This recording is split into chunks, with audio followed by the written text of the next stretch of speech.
the reason why we're here is as part of London Design Festival, we've transformed show space into an exhibition about Lotus DNA, let's call it Lotus Theory. So just to give you a quick run around of the store, then we'll get to the crux of why we're all really here.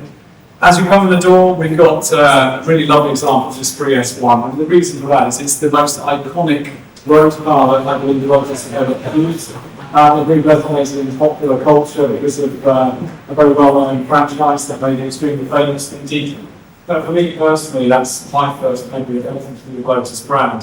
The first time I was aware of Lotus is when I was watching a film and that car came down to see written by Roger Moore. So it's a super poignant thing for many people who connect with Lotus. And indeed, for the future vision of what we're doing design-wise, it represents an amazing kind of statement of the spirit of the brand, the purity of that design and how it managed to resonate in popular culture is a really key thing for us. So that's there to give you a little bit of context about the fact that we're a 76-year-old brand now, and this is something which is very much in our hearts and minds and looking forward to the future. Towards the rear of the store, there's an exhibit here, which again is to help to explain what we're doing for the audience around the London Design Festival. Sorry, too close to the speaker. This is actually an explanation of the R&D process. So across all of these tables and the cabinets here, there's a lot of detail about things we've been doing in the background in the last couple of years as we look at how we push this brand into the future. So there are experiments here through Materiality, lots of things around Ergonomics, indeed even colour experiments, how we can capture some of the core DNA that made us famous in the last 75 years, and right the way on into some more advanced examples. So we have here today a lot of other members of the design team. You can recognise them because they're in black with yellow lapel badges and got a slightly proud look on their face. So please engage them and have a little bit more around it to explain this to you in a little bit more detail. But really what we have here is a lot of really interesting things which we brought together in a very exciting project which is actually now revealed behind you. So this is the Lotus Theory 1, and it's the first time we've brought innovation together and expressed a new design philosophy. This car embodies a new design philosophy for Lotus, which we are calling DNA. That's simply about three core tenets: digital, natural, and analog.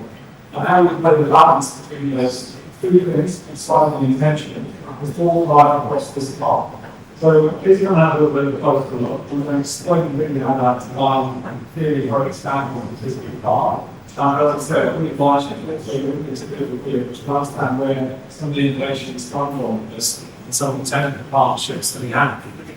So very, very simplistically from a visual kind of design language point of view, digital is reflecting through the upper surfaces of the car. It's almost fluid, seamless, transparent surfacing. It's embedded with all the generations of latest digital technology.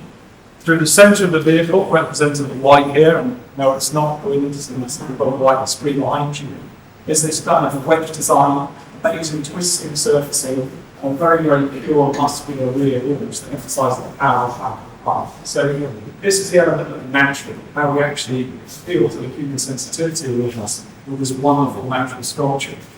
The rubber area of the car is very much about Analogue. So this is a celebration of technical concepts, the performance of our engineering. Airbus is famous for the last 76 years. So as you move around the car, you'll really get to understand a bit more detail on what we might like. If you start at the front of the vehicle, you'll find completely exposed wing sections hanging in free space. So underneath that, absolutely nothing. What happens behind the exposed wings, which are in a shot, recycled part of the flight is sustainable alternative to the material. You have exposed in the airflow, aerodynamic shape suspension in the drive wheels. So if you now take the upper surface of the car, bodywork and place, and what's left underneath is something that's very, very much very loose, single-seat racing car. Well, that's the vehicle structure, no scope, suspended aerodynamic surface depending on flat, and then behind the come around to one up these part and see, and then we keep this roundabout pair of double head. Even explode brake pads just directly in the airflow. As you through the car, the story actually continues. So we've got this going down until the sidewalk, sending through stairs to the side of the car. The rest of what we see around this car, fiber structure around the surface. So All those services there by the fuel lower vehicle, the concept of velocity is very much by the weight on this car. It's always going to stuff weight of the car. That really logical with 3 tiers to the car, which explain that design philosophy of digital manual. You can't come around to the rear of the car. I suppose the aspect of the analog is personally most prevalent and visible. So the lower area of the car, huge diffuser here, classic aerodynamic devices. You can see in the rear here the exposed pull-rod suspension system, which again is a recommendation from that and then Formula 1.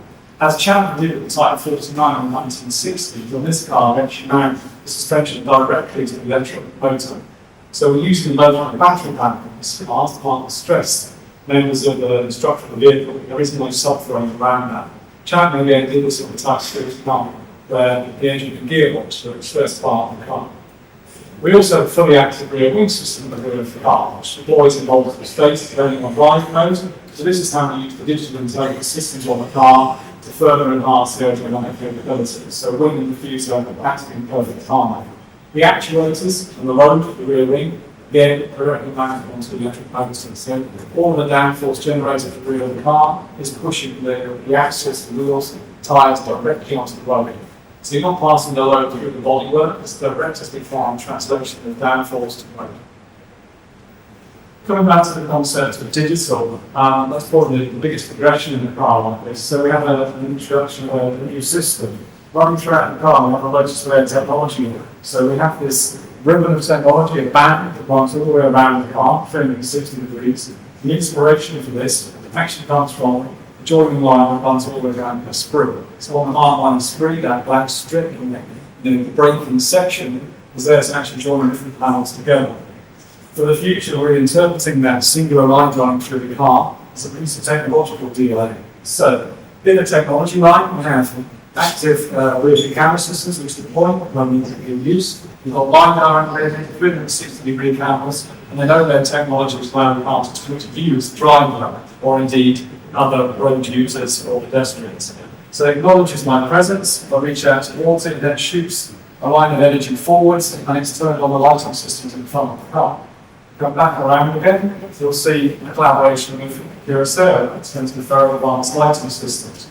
And we have one of our friends from that company here today. This is the laser wire technology, so possibly thin, super lightweight technology. These are wires which are less than a millimetre in diameter. In this instance, they are just held under tension and suspended in free space. We've got tiny titanium brackets on the corner, and that cable is just suspended above the surface. So the reason we've done this is it's a great expression of modern technology. For Lotus, it really is our core values because it's extremely lightweight and its application is very minimal mass. Also very light to remain differently models, again, technology from Curacao. So we can hit the capability of an LED system with a much lower weight and smaller package size, which for our plant really is in one pounds.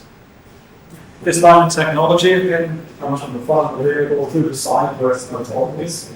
And it disappears into this wonderful fender muscle, all around the power of the wheel and re-emerges in the back. So again, on top we've been raised the lighting, cameras and light muscles. Another really interesting part of this design is that we need door systems for development.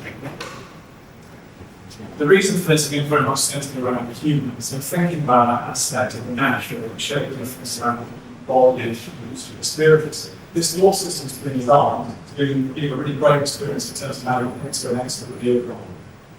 The other thing is, opening the medium footprint. We're going to look through this couple of millimeters with the car. The opening height less than 3 meters, so you can run it around parking space where to get in the car.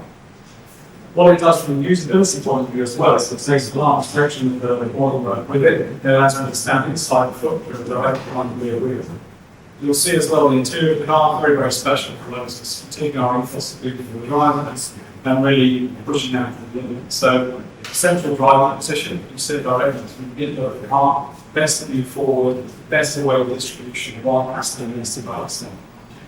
To further increase the ability to aid entry egress, it's just a line drive line. So all the controls retract away from it to leave the ability to get in the car.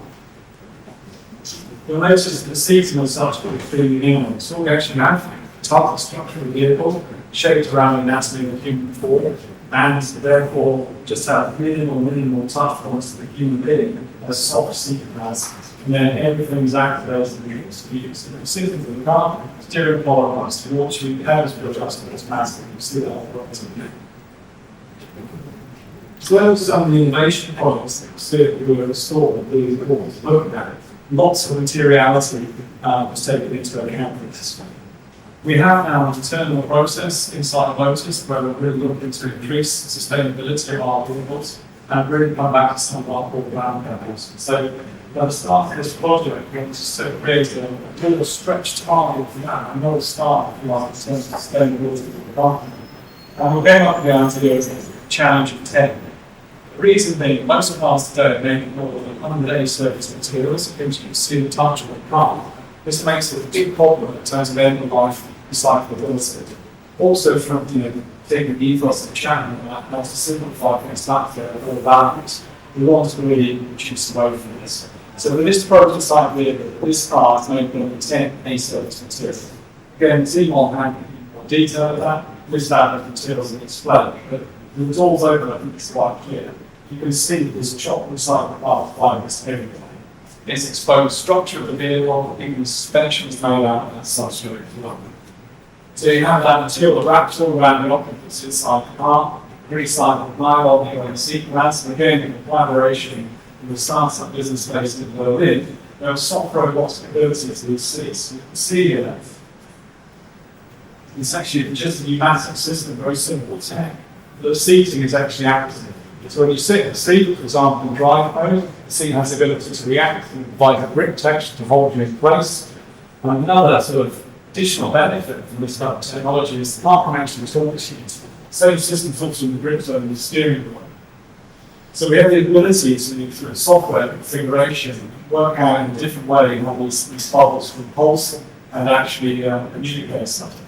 Example would be to replace blind spot indication. You go away from flashing lights or a beeping noise, you can actually have a pulsation of a mile by hand and a tap on the shoulder.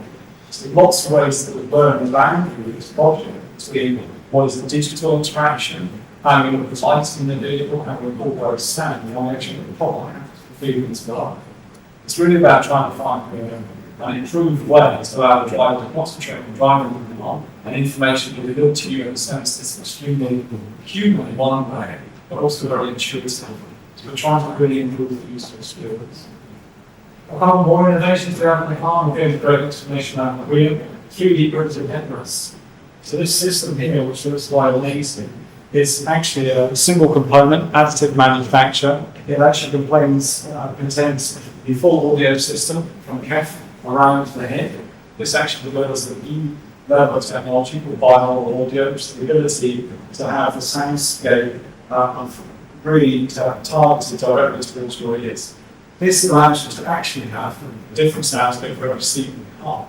So technically, what we'll do is allow the driver to be only having the sound of the mechanical components of the car and arms to give that kind of physical connection with the car and performance mode. Someone else in a different seat without noise and activation, while the third seat will just extreme audio from their phone across the device. It's kind of the holy grail of automated audio. What it does is push the connected experience of the driver refrigerator's product. A couple of other things we've done in terms of collaboration is still the technology line is connected with video. So we're using their chipsets and processing power to really increase the HMI capabilities of the car. But also coming back to the core of the brand performance driving. So in the inside of the car, we have the exposed suspension models. Again, it's a pretty well design. We have the electronic control system that allows us to really increase the driving capability of the car, like the system exposed on share. And again, NVIDIA's technology helps us to deliver the ultimate driving experience with the onboard system. There's an awful lot of detail in the car and encourage you all to have a good look around it. Please reach out to any of the team for a more in-depth description or explanation about Ergonomics. So welcome to Lotus Mayfair. Thank you very much for your time.